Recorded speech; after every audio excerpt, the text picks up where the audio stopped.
up the space. Thank you, Jody. We totally forgot to record, but now we go back to this. And so I think it's also really important to be conscious about the whole notion of everything speaks, the way how the space is set up, because you really want to make sure that it's as easy as possible for participants. And the same also applies to virtual, you know. Sometimes you want to make sure that you don't show PowerPoint all the time, but you can go back to a gallery view or even have a moment just to stare at each other's smiles in the virtual space. So that's everything around structure. And I think we'll come back to this in our various different examples when we talk through a couple design examples today. So if we now switch over to process, Jody, I know you hardly can see the slides, but these are basically the screenshots of the Recode website, which we also already shared with you as one of the pre-readings for our sessions. So process, if you like, is another word for participant journey, or another word for design itself. And here, it's where you really, if you double click on this, there's a whole area of things that unfold under process. There's various different models, and we share one particular model with you today that you can use as a meta framing for the things that you are designing for. I think what's also important on the process is to think about what are the different learning modalities that you want to bring into the play, bring into the conversations with participants. Also, you might want to design for different types of participants, extroverts, introverts, what type of exercises are relevant, how many people rather prefer to think by themselves. Maybe there are others who are not so outspoken and don't feel comfortable in a larger setting, so they rather want to have their own space and time. So lots of things to cater for. And I think it's also relevant to see, you know, who needs to come in to contribute to your flow. Do we need any external people? Do we need any others, maybe discussion leaders or others that actually join in? So there's lots of things to consider. Other elements on here are also what we call design principles, which are the guiding principles that always hold true no matter what you're doing. So you want the session to be fun, you want it to be interactive, you definitely want to make sure that it's inclusive. So lots of elements to think about. And that in fact are also parts that you should consider when you dive deeper into objectives and desired outcomes. So this is what we will be talking about for today. Everything related to structure and the process, or you could also say everything related to design. We have a really interesting day ahead of us. Lots of things to share. We're definitely also going to share a couple practical examples. There'll be moments where you will be in breakouts with one another, where you actually get to design specific examples. And we also have a wonderful guest speaker coming in today who will talk more about equity, diversity, and inclusion. So that's what's in store for today. Let's move on and actually go into Scan, Focus, Act, Jody. What is this all about? Which is one of the models that we think is super, super relevant when we talk about design. Hi, everybody. I mean, I'm also going to invite Svenja and Adrienne to chime in, because this is a model that is so central to our process that it is in my DNA now. And it's so much a part of me that I think about it, whether I'm at a party or whether I'm at a wedding or whether I'm in a session. So you read a little bit about Scan, Focus, Act that we pretty much use with sponsors to describe the journey that they're going to go on.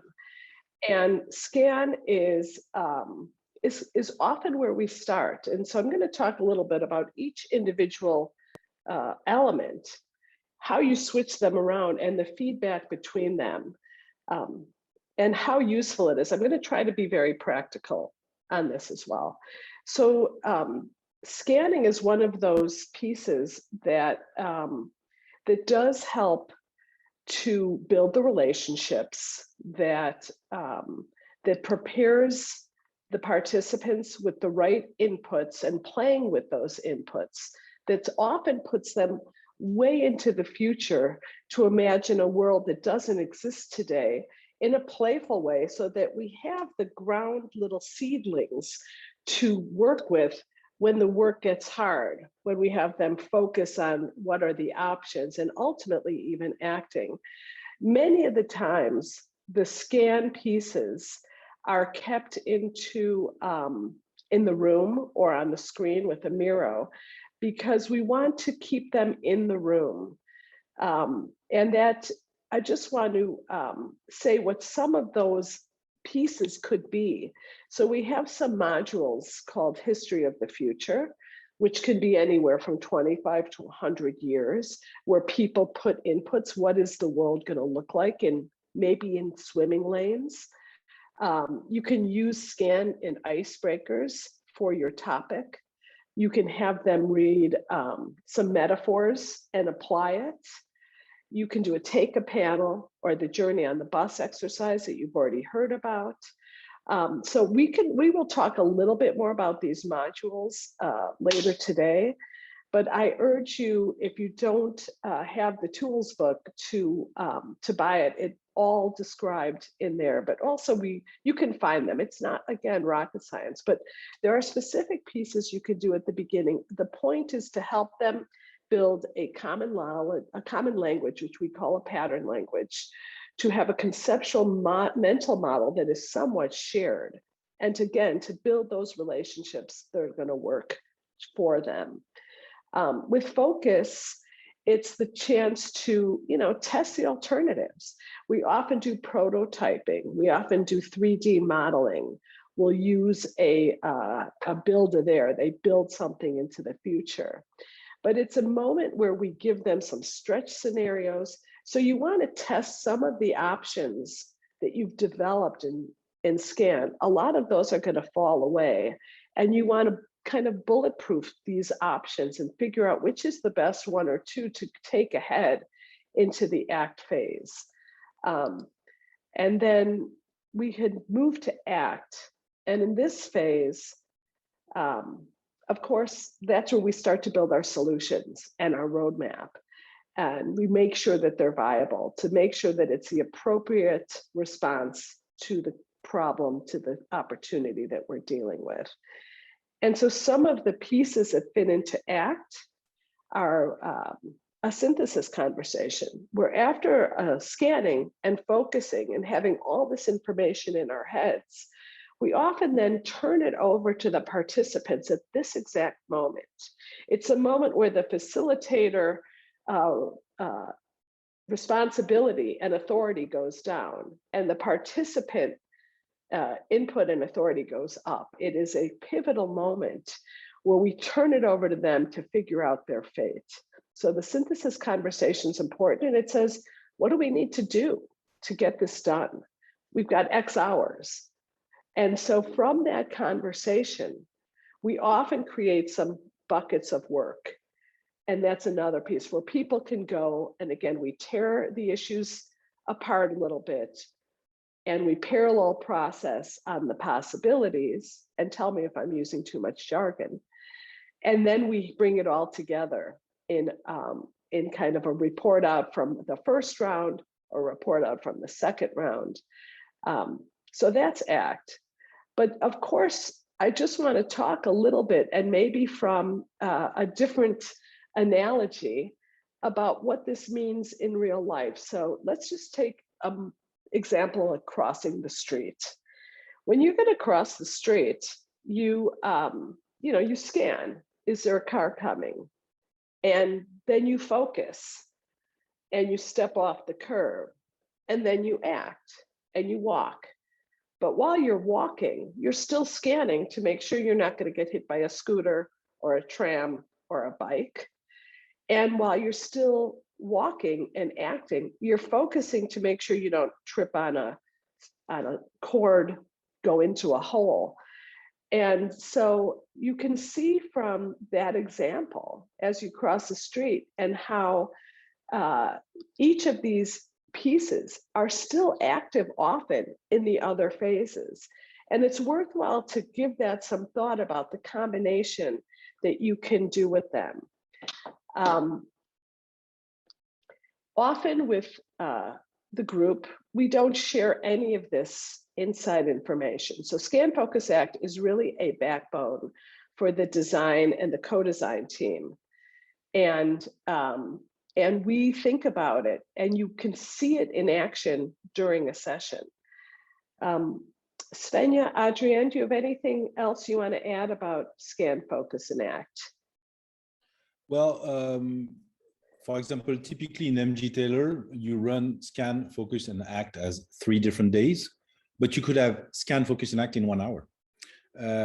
So it's more a kind of mindset rather than a recipe that you apply every time the same. And also you could say, well, let's, as soon as you have a theory or a backbone like this, you can use it to turn it around.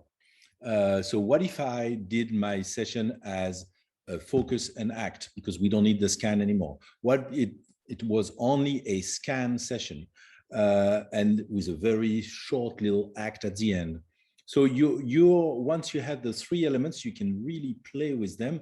It is not a rigid structure, but much more an organic proposition.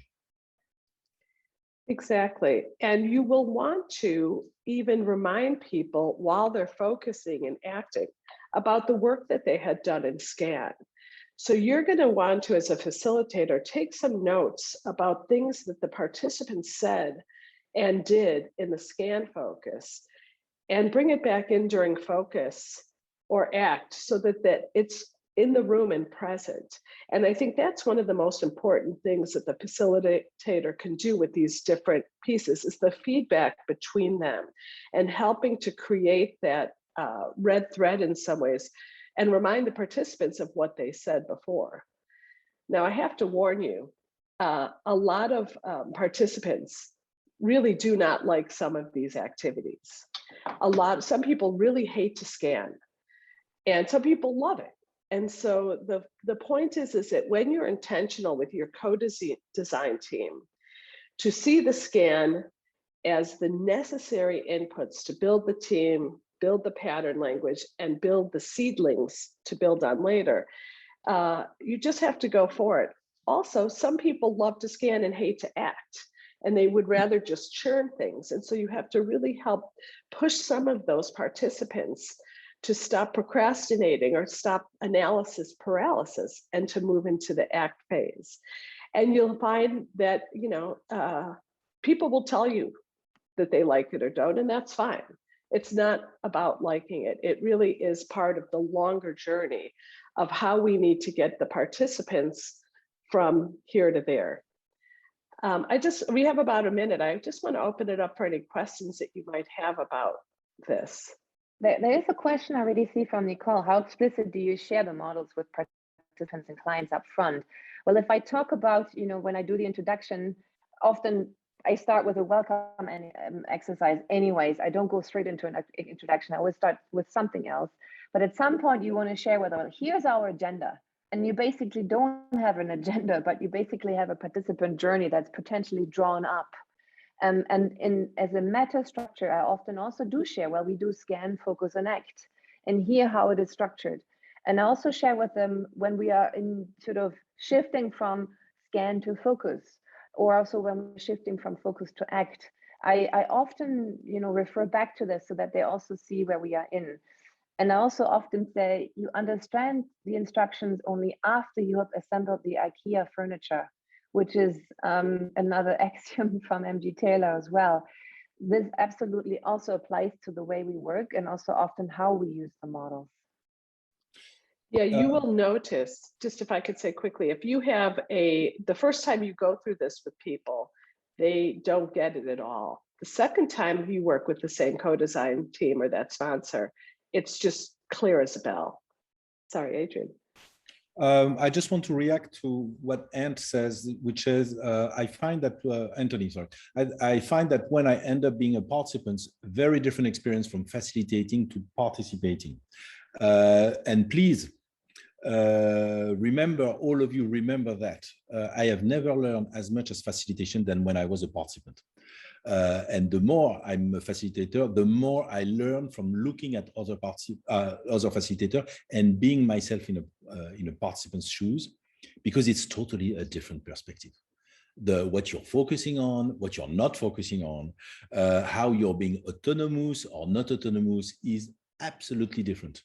And so here, there's one thing that Jody talked about, and it has a link with what I just said, is in Scan Focus Act, you can see the power of the facilitation team diminishing over time and the power of the participants ramping up.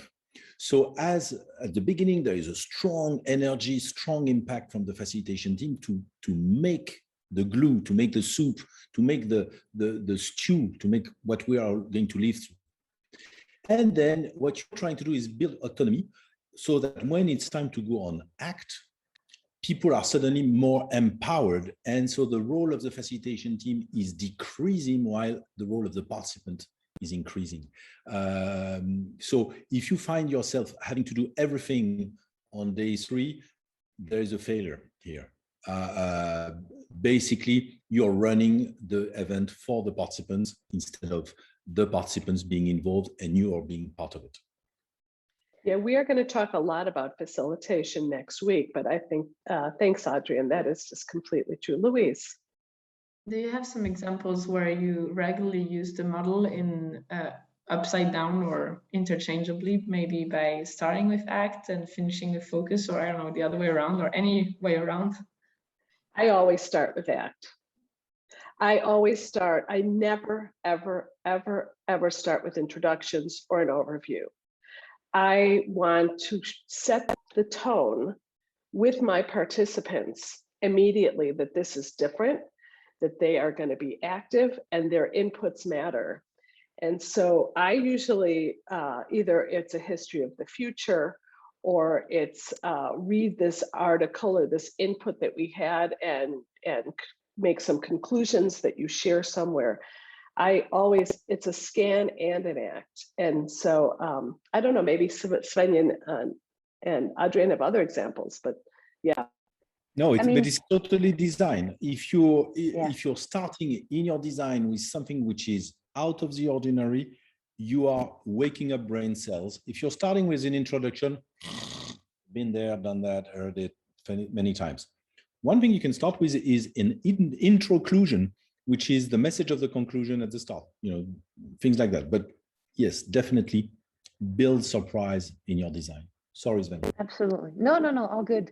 I think it's a really good question, Louise, because there is a tendency to only do Scan Focus ACT because that sort of seems to be an easy road to go along. But I would challenge that as well. As Jody has rightly said, I also never really start with introductions. It's always something that you want to act upon. And sometimes when you know what the problem is, when you think you know what the problem is, you don't really know what it is. When you think you know it, I would actually throw participants right in and say, okay, build a solution and see what we come up with. And it's totally wrong by default, because in fact, they do need to go through the scan phase. So that sort of almost is your entry door to justify why they need to actually scan first and then to go deeper into things. I also want to make a bit of a process comment. You all have access to the learning community now, and maybe you had a time to surf around. There's one section under classrooms which is called Models of the Month. And the recent one which we had was about Scan Focus ACT, which was last week. It's not up on the website yet, but it will come in the next couple of days. So you can also look at this recording, which was in fact a session with Matt Taylor and Rob Evans, where we went deeper into the whole model of Scan, Focus, and ACT. And they also challenged us to use it in a sequential way. Okay, so I think that is a good basis for moving into the next piece, which is Adrienne talking about design. So let me share my screen. Adrienne, it's all you. Okay, so now we have looked at models. We have two models, the Recode model and the Scan Focus ACT. And now we're looking at designing, so which is basically an activity that translates into creating an agenda, creating a structure for a moment in time. So it's designing is not a one-time thing. Also, it could be, but most of the time it's an interactive, complex set of decisions. You start from the objective, you remember that. They are strategic or operational, hidden sometimes. Then you identify some design principle. And this is kind of interesting because we haven't talked about that yet.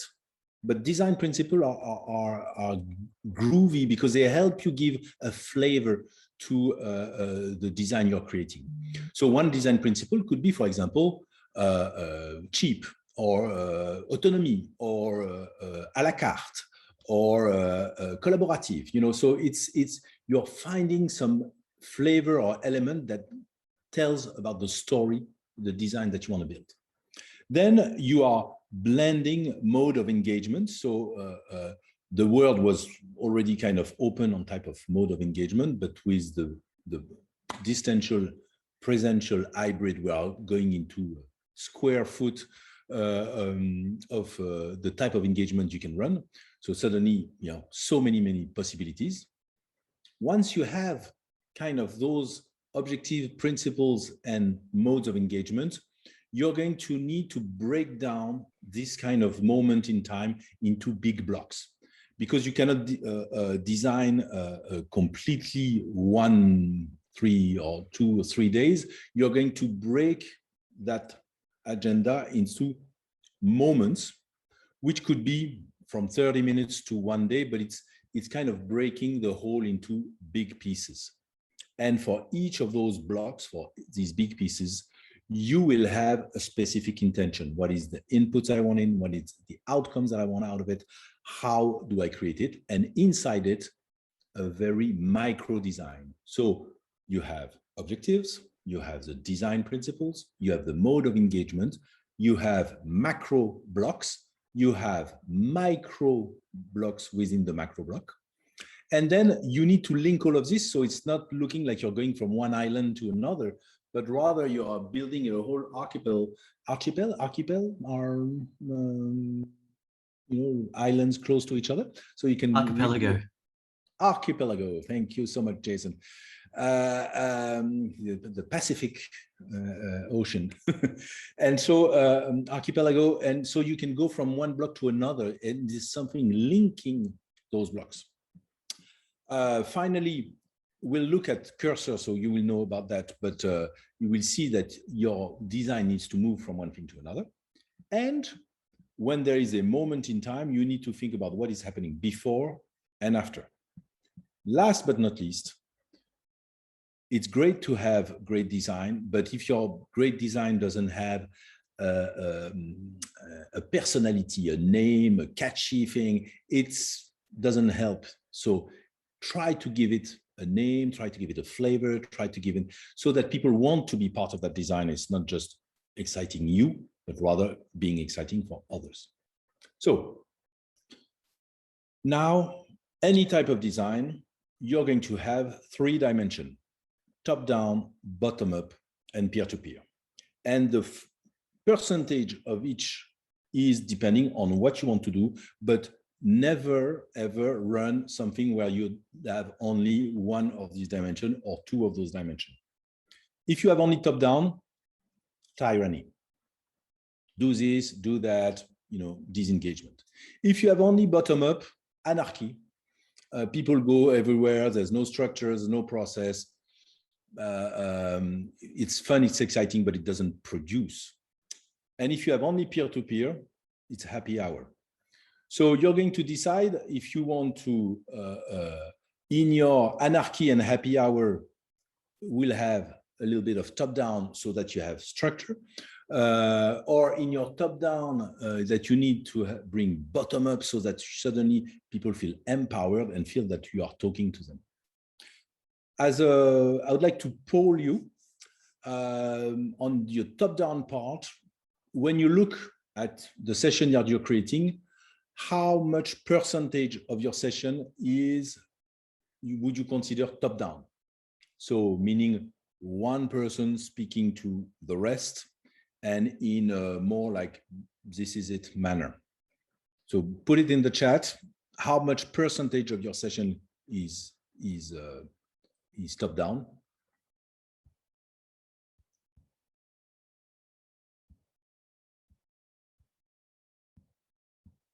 Okay, so I have new messages. 10%, 10%, good. 25%, 10, 15, very good. Ah, Sudarshan, thank you. Because the number I was looking for is it depends.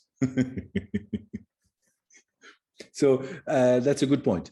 Ellen says for the first session, tons of info, so maybe 50% top down and after that 20%. Yes, but maybe some of the info can be given in peer-to-peer mode. So you see how you can play with that thing, and we'll see with the cursor how you play with this. So you have those 3 dimensions, and you need to have a little bit of each, because this is what will give really strength to your design. Next, once you have those dimensions, you have your big blocks, and you have that red thread connecting all that green thread, sorry, red background, so green thread. You have that thread running through the blocks and kind of storytelling the whole session. So if we go into more detail, each block has its own intention. It can depend on the time of the session itself, but it could go from 15 minutes if it's a 1-hour session to half a day if it's a 3-day session. And each block has a personality, has a reason, une raison d'être, a reason for being there. And you connect them through the thread. So let's move on. Okay, so now that you have put your blocks, inside the blocks, you're going to go into micro design.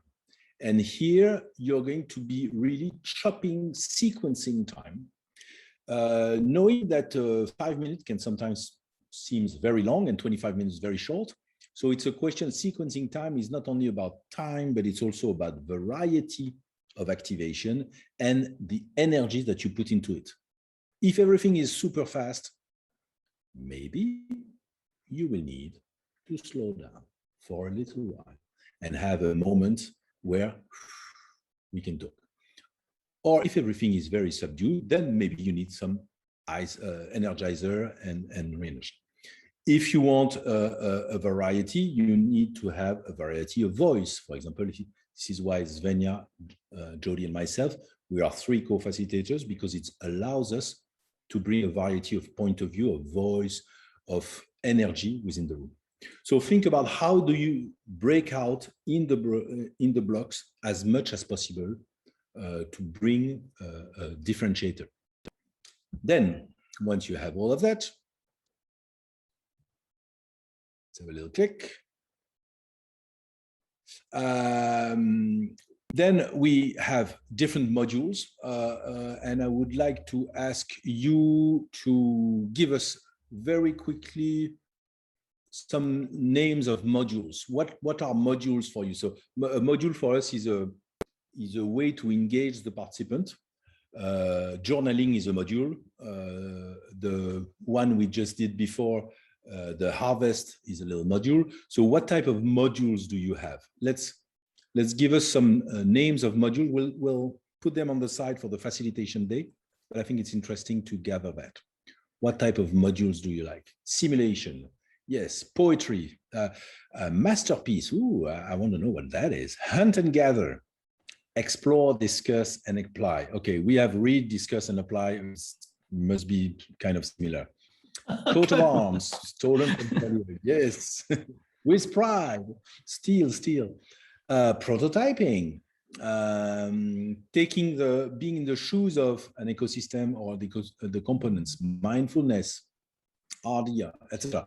So you see, all of us have a language, and that language is translating into modules. But those modules are there because you have an intention for the block. So again, and the block are there because you have an intention from the objective. So you're going up and down through your design, zooming in and zooming out. And in fact, every time you're stuck, that's one thing you should do, zooming in or zooming out. So you have your variety of modules. And once you have built everything, then it's time to take your cursors and look at your design with the cursors in mind. And the cursors, here I put an example, for example, formal and informal, top-down, peer-to-peer, short, long, serious, fun, but you can make your own cursors. And basically what the cursors are good for is to look at your design and look at the sequence from one to another. So if I start with a formal top-down long introduction, so I have my cursor like this, after that, it would be maybe good that I have an informal peer-to-peer long or short session. So I can see some of my cursors are moving. After that, I'm going to look for a in-between formal and informal sequence with something which is either serious or not, and long or short. But you see, as you go along your design, you should see the cursors moving. If things stay stuck, you do not have enough variety. Finally, because it's design and design is a complex and iterative art form, sometimes you're getting really stuck. Before you do that, sorry, go back once. The last cursor is really a good one. Is it or is it exciting? And it's something that we don't really talk about but you should talk about in sponsor meeting. Is it going to be really boring? Do we need to talk about that? How do we address it, etc.? How do we make things exciting, or is it we must go through that, but how can we change the game, etc.? So we have all this. Now it's time to go to the moment where you're stuck. So what do you do when you're stuck? Because you're going maybe to be stuck in the next exercise. So if you're stuck in design, you don't have an idea, do the opposite, reverse the order, start with the conclusion, start with the end, start with something different. I don't know, reverse everything. Call a friend. Each time I'm stuck, I'm calling someone. After 5 minutes, even that person doesn't know anything about it. Just the fact that I stated my issue, suddenly I have solution popping. So friends, community of practice, etc. Zoom in, go in depth, go really deep dive in, or zoom out and go to meta level and see, does it make sense? Simplify, because we tend to sometimes go a little bit too intricately into design and we lose ourselves, we lose the big intention. So simplifying is really always good. Good design is always very streamlined.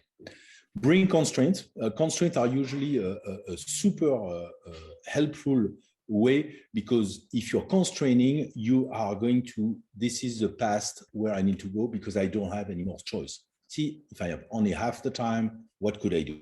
If I have twice the people, what could I do? Use the cursors and ask yourself also, what would someone like, Stalin, Mozart, Gandhi do? How would he design that? And bring in those outside of your own personality ways so that it stimulates your creativity. So that's it. You have objectives, you have design principles, you have built an agenda which has a 3-dimension, top-down, bottom-up, peer-to-peer. You're creating blocks which each have an intention. They are linked by a thread. Inside the block, there is micro design. You review it and you see that micro design is varied and different and bringing different types of energy and activation. And if you're stuck, you have your friends around you. Good. So now, very good. A lot of theory. Let's go into practice, because otherwise we're not never see if it's helpful. So congratulations, you have been hired by the March family, and the March family wants you to create a meeting to decide on the holiday, the next holiday they're going to. Last time was a real disaster. So Ella, who is the mother of the March family, wants you to run a 2-hour family meeting to have everyone agree on the destination, type of holidays, and rules of engagement. So you'll be sitting with another of your colleague, and you'll have 25 minutes to work on planning that 2-hour meeting agenda. To make things simple, we have in the family 2 adults, which have different tastes, an adopted teen who is from a different ethnicity, who is seeking his birth family, a hearing impaired grandma, and a young child who loves playing on her iPad. So you have diversity to try to figure out. So we're going to give you a template, and what we don't want you to do is having a 2-hour discussion, because then we have lost our time. What we'd rather have is the next example, which is a sequencing of those 2 hours with a kind of a graphical representation of the design and timing. So that's it. Is the assignment clear? No, don't show this one. Don't show this one. Don't show this one. No. Yes. Okay. That was a solution, Jody. This is it. You have to run in 20 minutes. You are going to have to find these 2 hours with this incredible family. You have, maybe we have the link to the Google Doc. I just put it in. Yeah. It is. Thank you. Maybe, Jody, while we are doing this, maybe you could take off the solution slide. Yeah. Yeah. And you have the assignment in the Google Doc, so you can refer back to the Google Doc. But now, 20 minutes, let's not waste any more time. What are you going to do? What is the type of meeting that you're going to run? There is no solution. There is not one solution. There is, Anthony, there's many more solutions. Well, yeah, you could leave the slide, in fact. Sorry, Jody. But let's go for it. Stephanie has a question. Stephanie has a quick question. Is it a process question, please? Yes, because I just opened the Google Doc and there's only one page that is supposed to work for all of us. I'm just wondering how we're going to type everything at the same time if you're working in groups of 2. You scroll down. So each page says group 1, group 2, group 3. And once you enter a breakout, you see the group number at the top of your breakout. And then choose the template that corresponds to your breakout number. Make sense? Yes, thank you. All right, opening the breakouts now. Have fun. If you have questions, type it in the chat. We can help. Good luck. Fine. Wonderful, wonderful. We'll have 2 teams here right now, and I would love to hear from you. Basically, what did you come up with? What were your highlights? And I'm also going to share the screen so that we can look at the work that you have done. And I believe that you were teams 7 and 8. So I'm just curious what you came up with. How did you design this family vacation?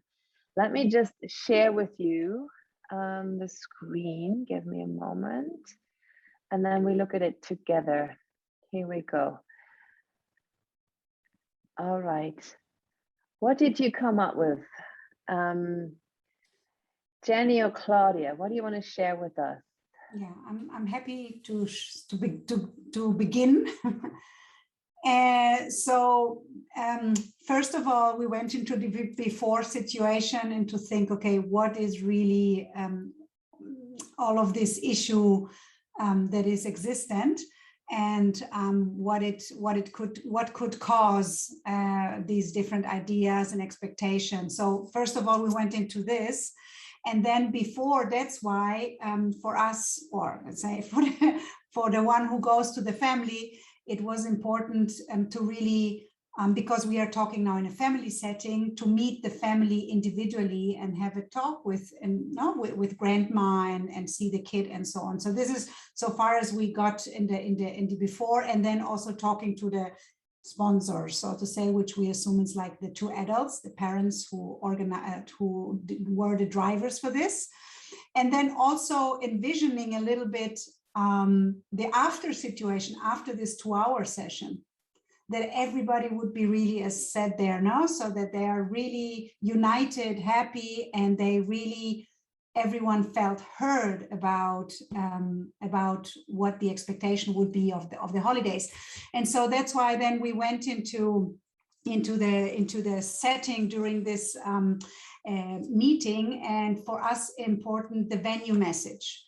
Right, the venue message, in a sense, where it takes place. Svenja, this is what you said before, everything speaks, and right. Environment is so important, and specifically talking into the family.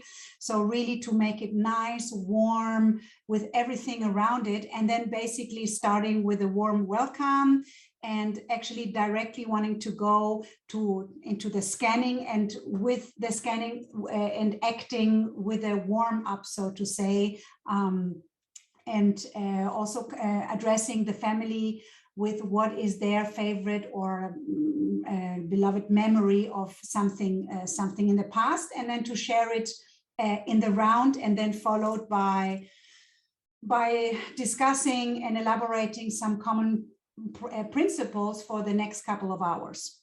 And so this is actually where we then stayed, and then the time was over. Jenny, is there anything else which you would like to share? And I don't know if she's there, so I leave it for there now. That's great. I think she might not be behind her screen, so let's see. Mm-hmm. That's great. Thank you, Claudia. That's an interesting point that you actually started off by looking at the principles. So can you say a little bit more about what type of principles you were after, and how would you in fact get this from the group? What type of module were you thinking of running there? Right. So basically, we didn't get to get very much into the details with this, but also that with the introduction to really as the one who is running through the 2-hour family session, so to say, to also come to the point that it is, of course, everybody knows each other very well, but that this is really important that maybe all of us with our different expectations and ideas, we can agree on some specific principles for the next couple of hours, and even then maybe beyond of that, because I say no, because as this family is in a learning stage, so maybe these principles would be something that you could take along further, like, for example, compassion as family members, just as an idea. And at the end of the day, and I would like play with cards or so, and also for the little ones, so already many ideas and how to do that, and in an activity mode. So, and yeah, and to give them the time, and then also have some music, and then to really think, so come up with some ideas. And then for the little one also, that little one is a young child, so playing with the iPad, so maybe also an example for the little one to imagine what could that be. So also that voice is heard. So that would be something, and then to collect that in a couple of minutes, and then gather around it, and then go through really every principle, and giving the time for these guiding principles, especially in this family environment, but also in other environments, is so important, because it really gives you the absolutely. Hey, no, what I've written down on my card or on my object or whatever I have to do, then this does something. That's true.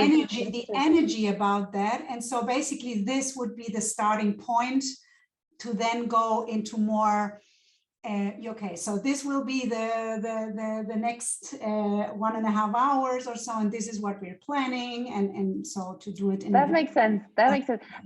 Sometimes what's interesting also is to have participants experiences in some type of an experiential learning phase what these principles are all about. So not only to talk about those and write those on cards, but then actually really go deeper and actually, you know, practice them almost on something else, so that you really embody those as well. Thank you for this. Let's move to the next group, which was group 8, I think. Were you able to write anything in your, oh, here we go, there is your board, I see it. Thank you. Please, Nicole. Do you want to go ahead, Nicole, or? We can just weave it together. Okay. Yeah. Okay.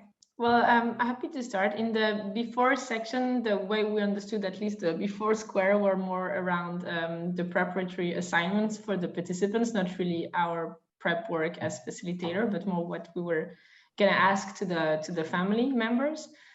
So our little homework before the workshop would be for them to select 5 images of their ideal vacation spots. So either very specific, it can be a museum, it can be a country, or anything really that just resonates within them, and put it in a shared Pinterest board.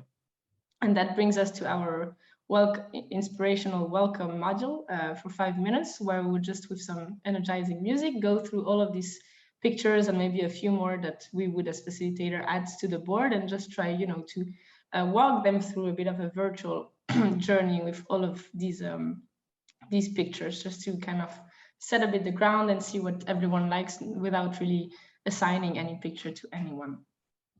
We would then move into popcorn sharing from each of them, where I would like them to answer 2 questions: what they're most excited about today's workshop, and what they're more fearful about today as well, knowing that it was a catastrophe last time.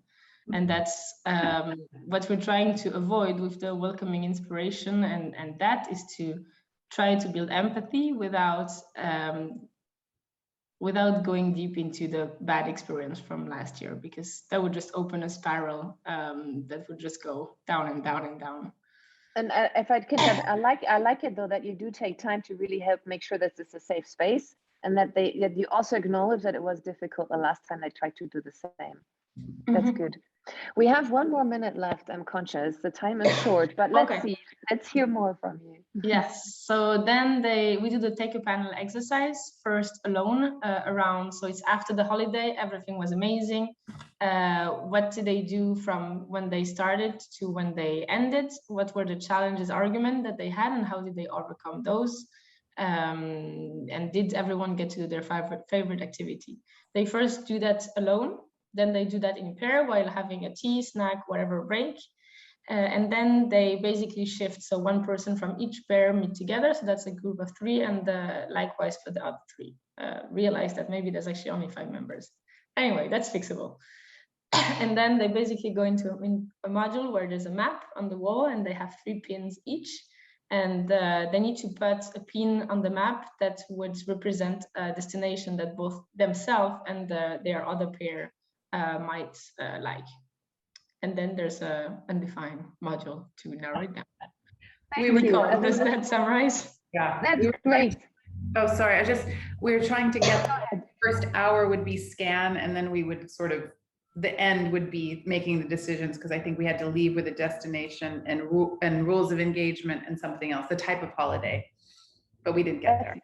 That's super. I mean, of course, in 20 minutes, that's not so easy to do, but I really like how you actually do it, apply the scan focus act piece, and that you also took time at the beginning to level set and acknowledge that it was difficult at the beginning when they tried to do the same exercise before.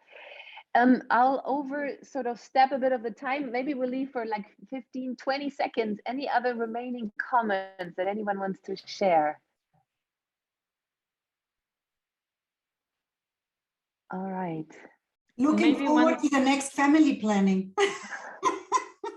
Maybe one comment that I have is when you design a session where it's so close to your almost like everyday life, everyone is planning a holiday, how do you really step out from trying to make the solution yourself, but really just have the role of facilitators? I think it's easy when it's a topic that is so complex and far from yourself, but for something so normal like that. And that comes back to the context that we are all operating in. As I mentioned earlier, some of us are within organizations and we are, running collaborative experiences within the organizations, and others of us are outside of it. So, that's also a different vantage point. But speaking of vantage points, there's also an exercise that you can do, which is called walk in the shoes of. So you could give a group a different vantage point or stakeholder point of view to really concretely look at what does it feel like to be in that other type of group. You could have given the parents the point of view, what does it feel like for your teenager to actually make that step, and so forth. Julie, welcome back, everyone. Yes, Adrien. It was a little bit too short. We were only at 12 minutes. I think we were at 15, weren't we? Did I cut you off too early? All right, well, that happens sometimes. Okay, too bad. But so are we all back together? We are all back together, exactly. So Jody, could you finish your sentence from Monique? Sounded like this was going to be very interesting, and then we disappeared. I was saying that one of the things that you had said, Adrien, was about the big blocks and giving them a name or a theme. Yeah. And we were talking about the red thread.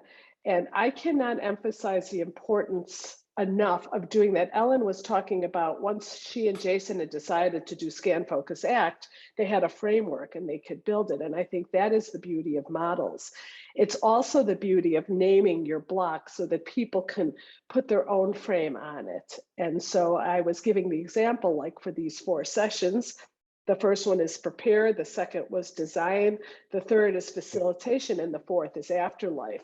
And so you all have a red thread to follow with. So that was the end of my thought.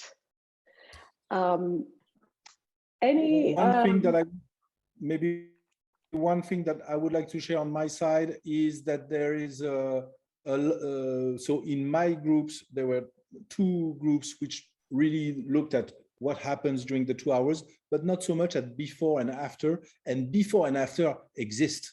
Otherwise, you just have an event. So what you want to is to get out of the event mode, but rather integrating in a kind of a journey what you want to do. And you see that if you are pushing the before and the after, you're going to have much more sustainable decision, because it's not going to be a firework, but rather a light that shines and shows the way. So it's really try to extend, to dilate that moment in time into something that has a ripple effect after. Second thing that I wanted to share was that a lot of you, in my 2 groups, people started to go into details very quickly. And the big blocks, as Jody was saying, is about preventing you to go from at 8:15, we're going to do this, and then at 8:30, we're going to do that. You go into details only as an example for some point, but when you're talking about your design to your sponsors or to your stakeholders, you're staying really at macro level. There is this part and this part and this part, and we are doing this because the objective, da, da, da, da, da. So you really need to not go into the nitty-gritty of the mechanic, but rather make people understand why you are taking those decisions and what are the big steps. And I just would like to highlight 2 things from our group. One of the groups spoke about having a visual assignment for the grandmother who was hearing impaired. And another group did a walk in the shoes of, so they could understand where each other was coming from.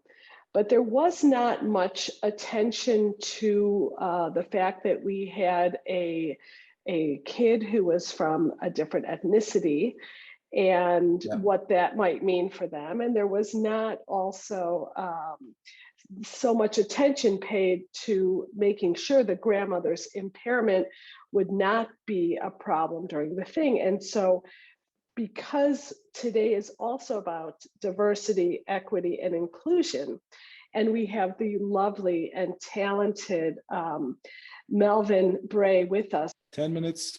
See you guys. Melvin, thank you so much. It's always a pleasure. So that we have more details around the session that I've been sharing. So my session was with the International Federation of Red Cross and Red Crescent Societies, particularly the MENA region. And maybe some of you were in the conversation earlier where I shared about objectives and outcomes of that session. That session took place at the beginning of this year. And the objectives were to help the region define the flagship initiatives that should be long-term, that help the different national societies to actually prosper in their work and be concrete about the beneficiaries that they're serving. Up until this point, they had flagship initiatives that were rather for short term, at least for 2 years, but now they were looking at developing something for a longer period. And we have done the session completely virtual, as obviously COVID happened, but also traveling into the region would have been way too difficult. That was all run out of the Beirut office of the International Red Cross. And we had a larger group of participants, about 40 from various different national societies in the region.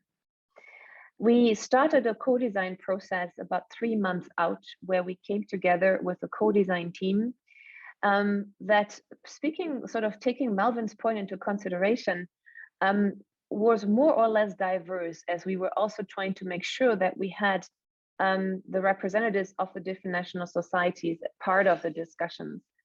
But I think if you ask me, we should have definitely included beneficiaries as well, but we didn't. I think this would have been something that I would absolutely push for in the future to make sure that actually the voices that we're doing this work for are also represented. So also being conscious of how we present a design, let me share my screen and then I share with you what the journey was all about. This is also something that we shared with participants and at the start of the session. So this is a visual representation of the design. It was a 2 times 4-hour session with a 1-day break in between. If this had taken place in person, it probably would have been 2 full days. We did follow the Scan Focus Act approach. And as you can see, what we are sharing with participants was not at all in a detailed way, but really just left it at the high level flow.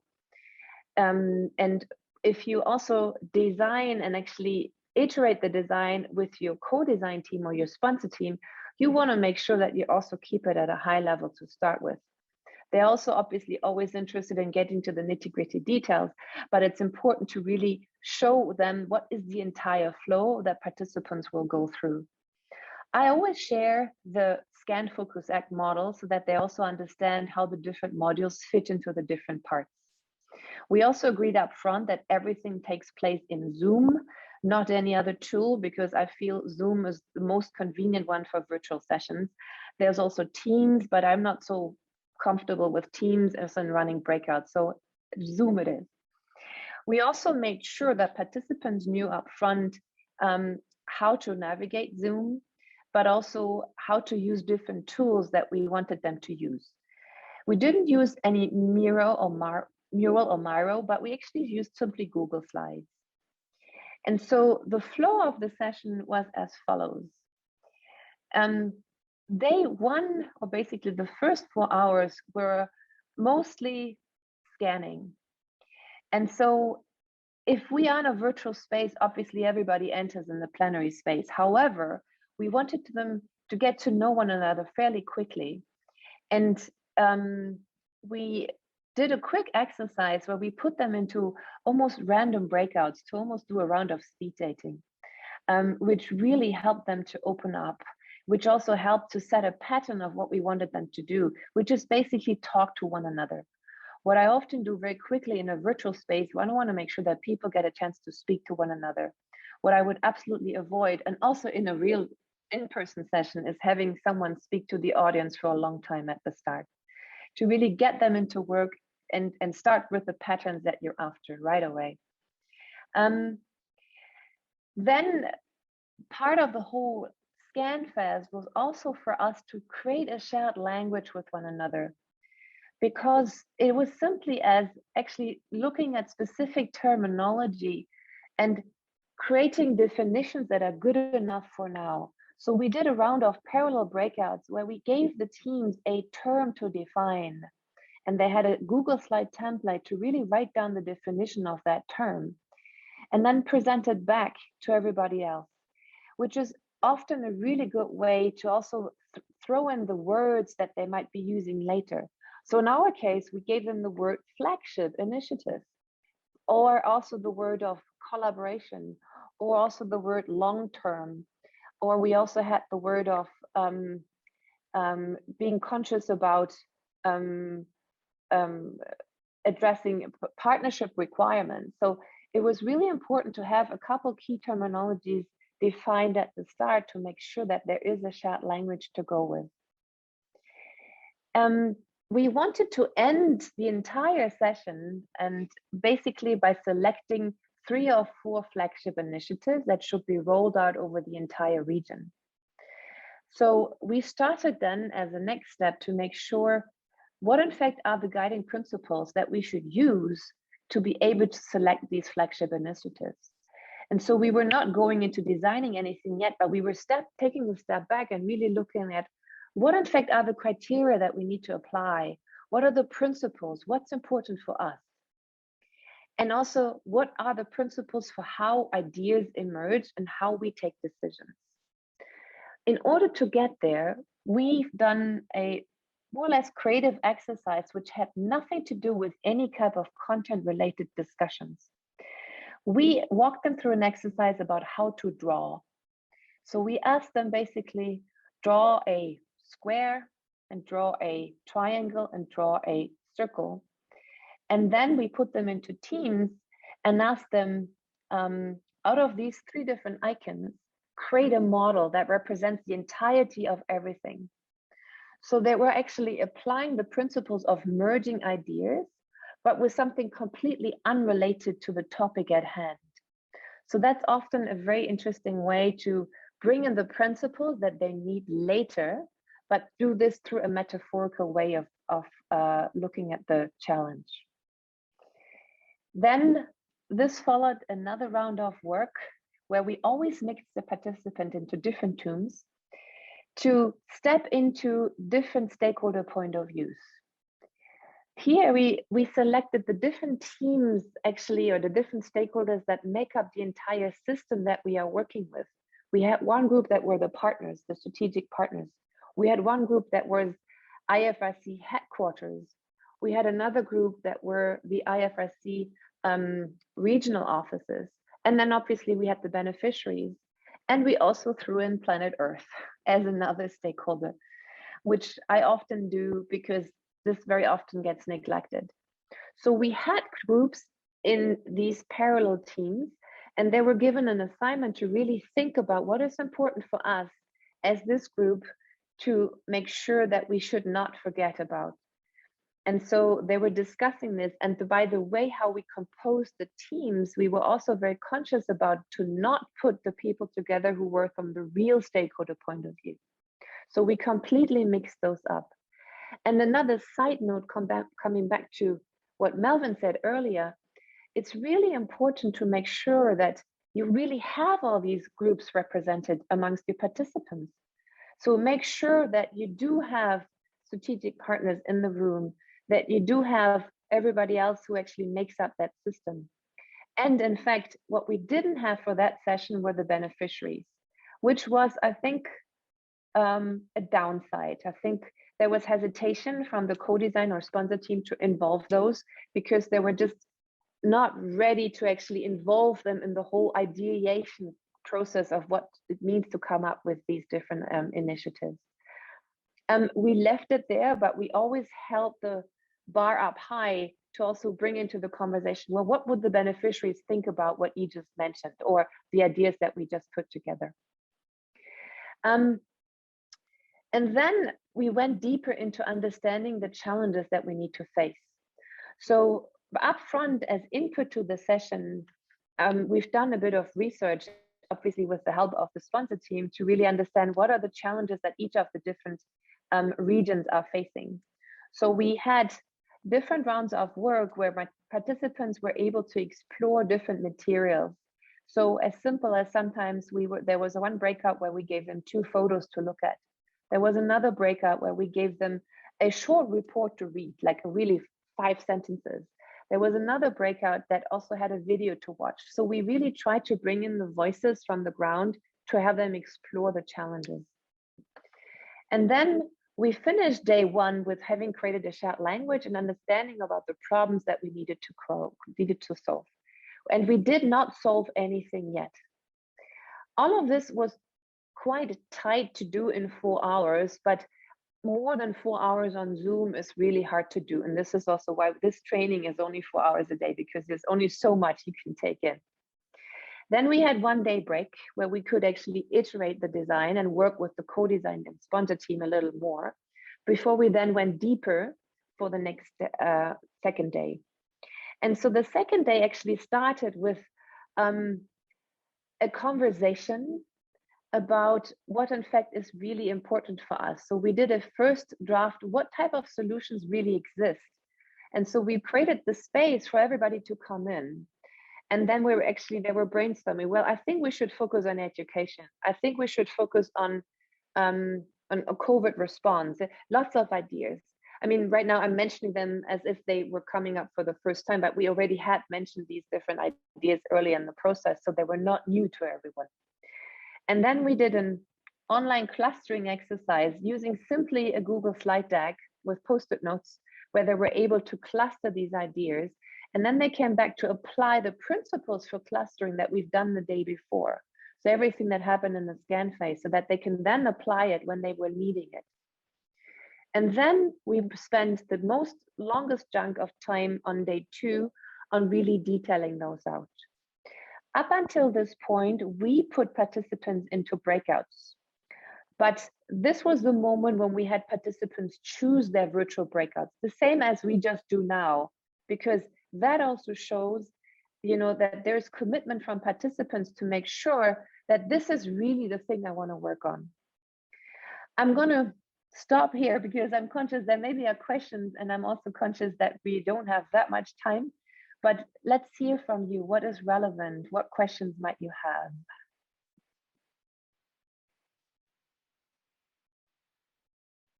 Yes, Nicole, please.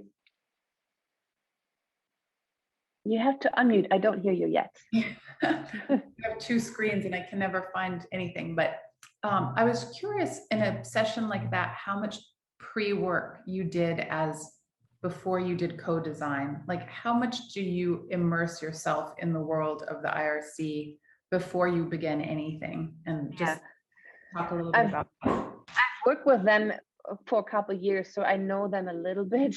I know how the organization ticks, and I know some of the topics that they're actually after. But I'm by far not a technical expert at all. So I do rely on the sponsor team to also brief me with what I need to know.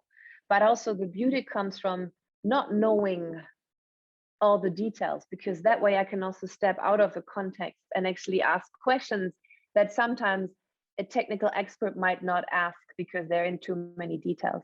But it does take quite some time, to understand the context a bit more. But obviously, this is also what you have the sponsor team meetings for. And in the case of the IFRC situation here, the group was rather large. So we also had, I think it was 10 people on the sponsor team. But I had 2 people that were actually able to have more frequent conversations with me so that they can also brief me on some of the team dynamics that I needed to understand better. Other question, Sudarshan, please. You are muted. Right. My question is regarding what you said about developing the guiding principles for clustering, even before you explain why it works. I think I'm always curious about what the balance is between taking an activity like this that's not directly associated with what we're doing, and also giving the right framing to the audience. Because sometimes, like if you take an activity that's not directly related, some participants might start feeling, what is this for? Like, how does this tie to what we're doing? So I'm curious about what your framing for that is, and how do you navigate the tension between having an activity that's not directly related, but also kind of bringing it full circle.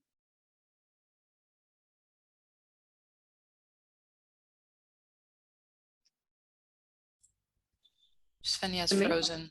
Did that just? Oh, I was frozen, right? Yeah. I'm back now. Okay. It might be my son pulling up the internet bandwidth right now. So I hope it stays. The framing, yes, that's actually true. How do you bring this in?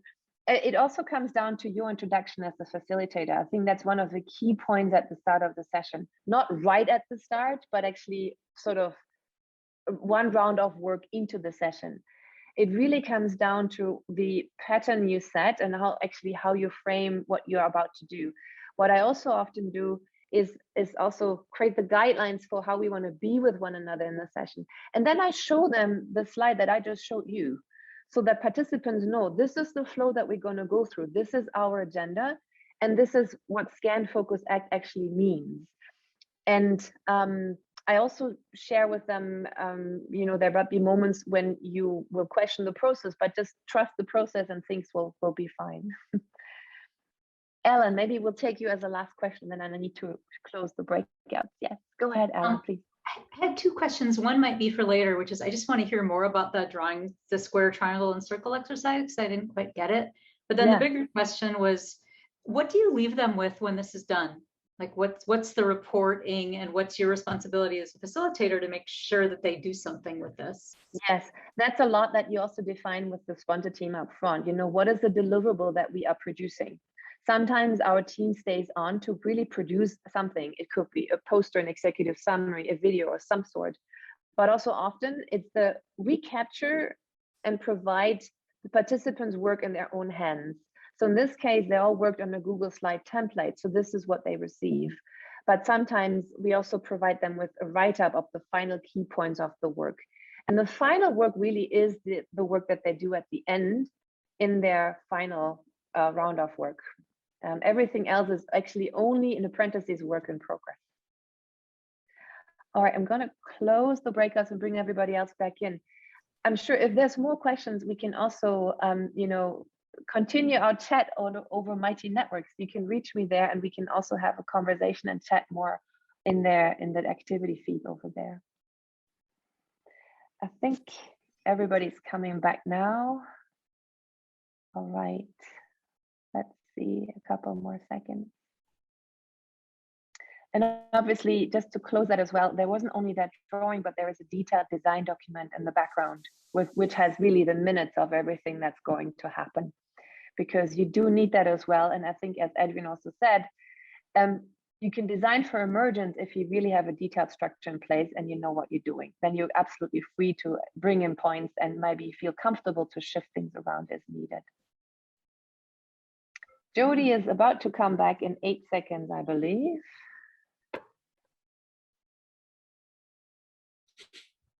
I knew you would have the biggest group. Say again? I knew you would have the biggest group. Who knows? Wow. We could have gone for hours. I know, us as well. I didn't even get through day 2. All right. Okay. I think Jody or Adrian need to walk through what's next, so I can build breakouts in the background. All right. Indeed. So what next is, okay, we have talked about the what. So what? You know, how will you apply this? What have you learned? How does it impact the work that you've done last week about the objectives and outcome? What will you bring into your thoughts on the challenges you are facing, the issue you are facing, the practice you are developing? So it's time to put back all of it together.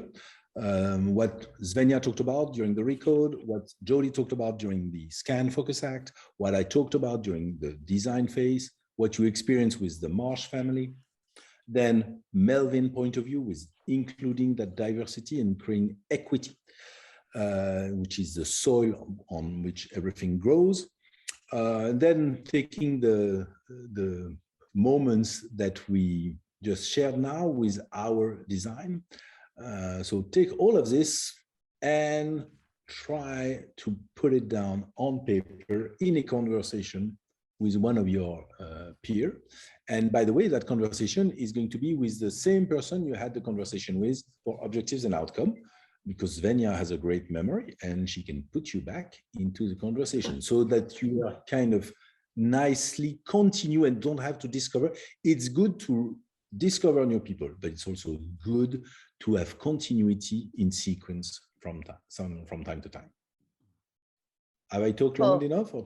Yes, you're absolutely right. Are we doing 15 minutes in this one? Yeah. Right. And what you'll find is your objectives and outcomes from last time are already in the deck. And then there's another open slide under that for you to kind of add your thoughts from today about how what you've learned has impacted or will change or will help you with your challenge. All right. Take care. Welcome back, everyone. I think there's a lot of knowledge that we shared with you and lots of things to digest. And we are almost out of time, but we still want to give you at least 2 minutes to journal, to come back to the practice of journaling. And maybe I hope you all have a piece of paper in your hands or your journal to actually really spend that moment to journal about what resonates with you from today. What are you taking with you? What is important for you in your practice?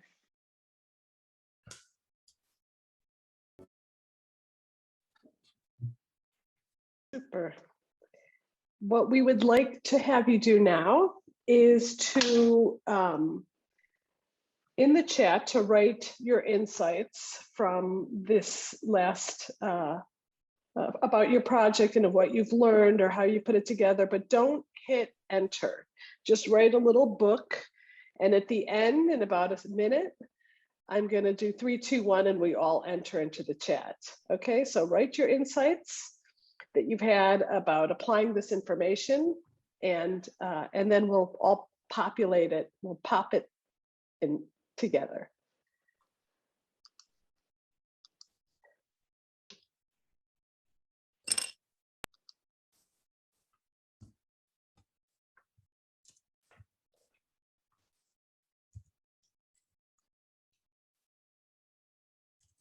This happens out of sort of normal. Don't worry about it. We do all hit enter too quickly. Don't worry about it, Sudarshan. Are we enter now? Nope, not yet. Not yet. No, there's no way to do a new line on chat, unfortunately, on Zoom. You all ready? Give me a thumbs up when you're ready.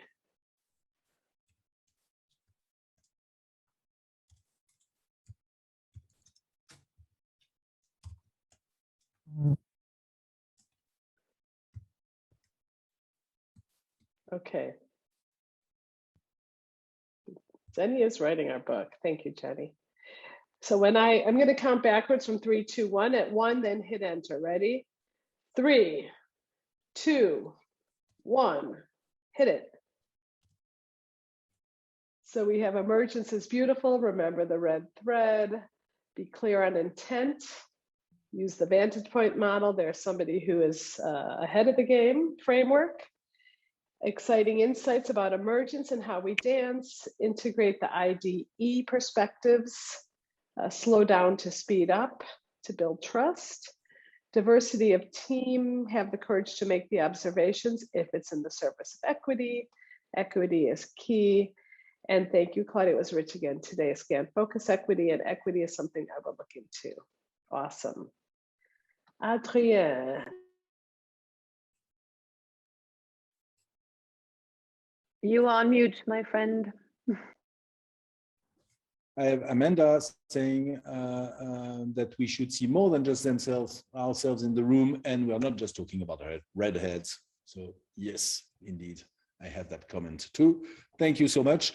We're going to finish as usual with the feedback. So go back to the document, the main master document, and give us feedback. What did we do well? What could we improve? What would you want to see more of? And I like the practice that you developed amongst yourselves in emergence of having people plus or check or +1 to the ideas that really they like. So it doesn't only share the feedback, but also the weight of those feedbacks. So that I thought that was a really nice little practice. I don't know if you're like me, but I love being surprised by those little collective things that happen because one person does it and then another emulates it. And I love to see that emerge within the session. So that's fantastic. So please share your thoughts. I put the link in the web. Yes. And the chat. And while you are sharing your thoughts, we're going to be a little bit multitasking. Jody, what is happening next week? What is happening next week? Well, we have... Jenny doesn't have access to the document. Please. She should. Jenny, it's open. Well, it's the one we've been working on. I just checked it. So yeah. Give us. It's a different problem. You can take it one-on-one. Okay. Give us your feedback on the chat then. Thank you. What could we? What did we do well? What could we improve?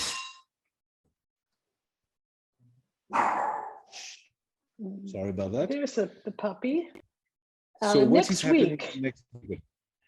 Next week, we focus on facilitation and all of the levers of facilitation. And we will be talking about your voice, finding your voice and sensing into the field, how do you prepare to facilitate, our superpowers. Adrian, Svenja, and I will all talk about our particular ways of facilitating. And then we have a special guest of Rob Evans, who, if you have not heard Rob speak or seen him facilitate, you are in for a treat. He was originally trained as a pastor, and he does come across that way. He's going to talk to us about trying to make sure that the session goes well, and how do you do that, and also how do you correct when things maybe don't go very well. And then we will talk a little bit, like I said, of those levers of facilitation, assignments, capture, like Adrian and I have done, trusting the participants, and yeah. So that is really, next week is all about how you do this from the front, middle, and back of the room, or on Zoom. And in between now and next week, remember, you're here for your investment. So really respect that investment. Don't give up. Stay in the zone. Stay in the bubble. Really think about the challenges, the issues. Think about your experience as participants. How does it inform your capacity as a facilitator? So really, stay within this moment. We have 2 more sessions only, but we have 2 weeks. So it's at the same time very short and very long. So keep that focus, keep that drive that took you there. You've been wonderful today. And see you next week, which is Thursday, by the way. It's not Wednesday. This was Wednesday. Now next week. A last tiny piece. Remember, there's other members of the Value Up who are at your disposal. So they are there for you. If you have not filled out the grid yet, make sure you do, and then we'll put you in touch and we take it from there. Thank you all for having been here today. It's all on my Thank you very much. Bye, everybody. Thank you. Thank you. Bye-bye. Thank you very much. Thank you. Bye. Bye-bye, everyone. Bye. Bye. Thank you. Let's